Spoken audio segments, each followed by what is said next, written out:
Hello, in this video I'm just going to take a quick look at this. It's the HGLRC Zeus Nano VTX. This is a small VTX that goes up to 350 milliwatts. It's very cheap, under $20. If you're lucky, you can find it for 15 or even less. And it's a nice little cheap small VTX to put in a lot of small projects. This video is not sponsored by HGLRC. I did buy all of these myself and I do recommend them. I'll put links to these in the description below. Here's my little 2-inch drone with one of these installed. It has flexible mounting options. So here you see I have the AIO mounting. So it's the 25 by 25 mounting for small AIO all-in-one board. So that's where I have it mounted here. And this is my Darwin FPV Baby 8. The stock VTXs on these are notoriously bad, so mine burned out. So I replaced mine with the Zeus Nano, which you can see peeking out under this little top plate here. Here I have it mounted in the 20 by 20 mini stack mounting options. That's where I have there, and if I wanted to I could bend off these tabs for the bigger ones. And it does have the smaller mounting tab options, the 16 by 16. I don't really see too many drones using that nowadays, but it does have 16 by 16. So first of all, the big thing I want to say is the VTX table. For some reason, the HGLRC website, the own manufacturer's website, they don't have a working link to the VTX table for this, which is really frustrating. And if you do look online for VTX tables, you're going to get some inconsistent and wrong results. So I'm just going to go ahead and put it right here. I'm going to put a picture of the VTX table right here, as well as I'm going to link to a text document to the VTX table as well. So this is the one that is going to work. The big thing to look at is the power values and the power labels. So 25, 100, 200, that makes sense. They all line up. But for the highest power level, this thing outputs 350 milliwatts at its highest power output level, but the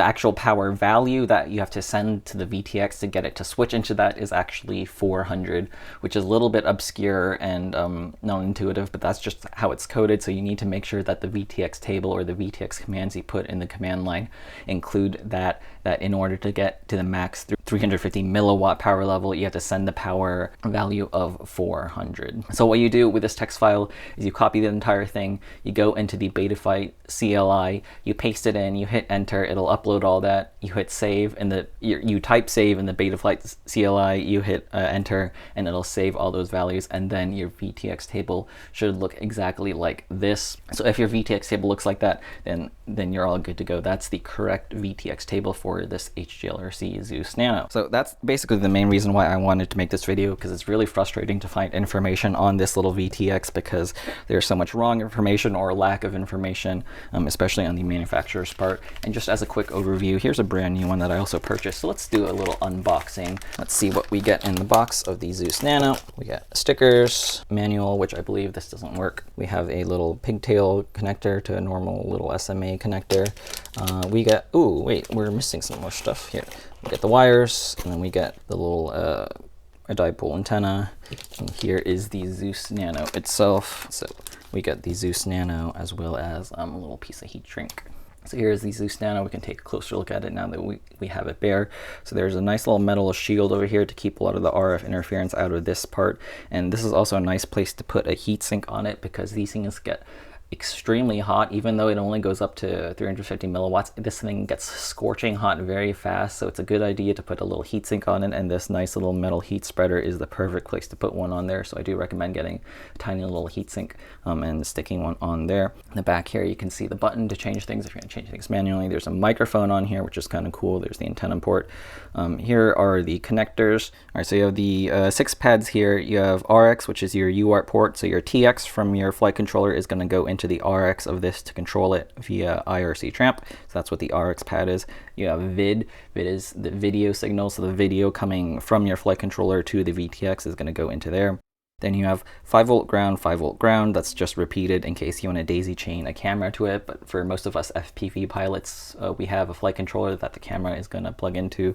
So you don't need that. So we're probably not going to use that extra 5-volt and ground. You're just going to use the initial 5-volt and ground. And remember, this is 5 volts only. This is not, many VTXs can take like battery power or 9 volts or 10 volts or something. This is not one of those. You must power this with 5 volts or else you will fry this. This is an only 5-volt device.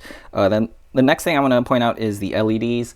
So it has 3 LEDs. It has red, blue, and green. So those LEDs are going to flash based on your power level, your band, and your channel. And I don't exactly remember which one goes to which. So let me actually just plug in a battery into, this is going to be hard to show on camera because the LEDs are all like pointing downwards. Okay, so yeah, so there's 3 colors of LEDs. It's going to be really hard to see in this, so I apologize in advance. But basically, all in a row, there's a red, there's a blue, and then there's a green LED. And they're going to flash, and some of them are going to flash more times than the others. So the red LED flashing is going to be the power level. So if the red LED flashes once, it's 25. If it flashes twice, it's 100. If it flashes 3 times, it's 200. And if it flashes 4 times, it's 350 milliwatts.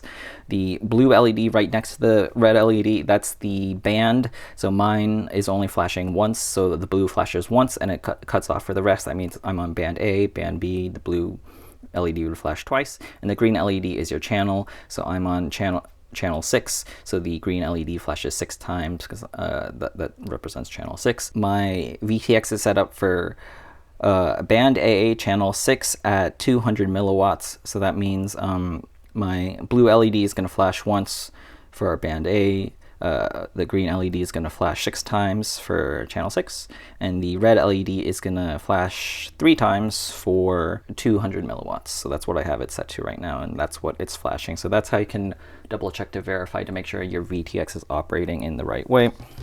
Let me unplug that, and let's see how hot this is.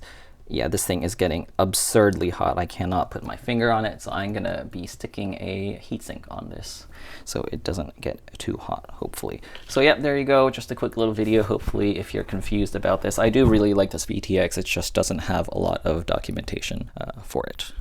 If you like this video, please subscribe. Thanks for watching.